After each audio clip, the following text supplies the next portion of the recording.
Calf kicks in MMA in a nutshell. Now, if you have watched any UFC card that Joe Rogan has commentated on in the last handful of years, you'll probably have heard his fascination with calf kicks. At least once every event will get how important they are now, and how they've changed the game, and how they're the new jab.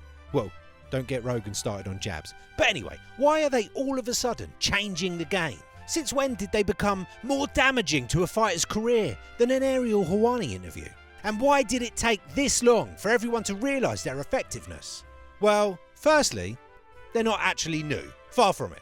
In fact, they're older than Ian Gary's wife. And they've been used sporadically since UFC 1, even out of the UFC. Remember that fight that Joe brings up on his podcast every now and again? Rick Rufus versus that Thai boxer back in 1994. There's probably no better showcase for the effectiveness of leg kicks in general than that fight. Back to the UFC, Benson Henderson was one of the fighters to start using them a lot around 2012-ish. Jose Aldo would use them a lot effectively, and Justin Gaethje is one of the first I saw using it in this recent renaissance. While they've been bubbling away in the background, like Sugar Sean's bong water in the corner of an orgy, it's hard to argue that they've become the technique of the moment and today's MMA problem to be solved. Whilst not young enough to pique Pat Barry's interest, MMA is still young and evolving aggressively. Fighters are generally becoming more well-rounded. MMA also cycles through styles. As one style, like wrestling for example, becomes more dominant, eventually people find a way to neutralise it, and a new style, like kickboxing, fills the gap. Strikers in general have been having a resurgence. Just look at how many current champions or top contenders have striking bases. So it's only natural that techniques that are effective against strikers follow.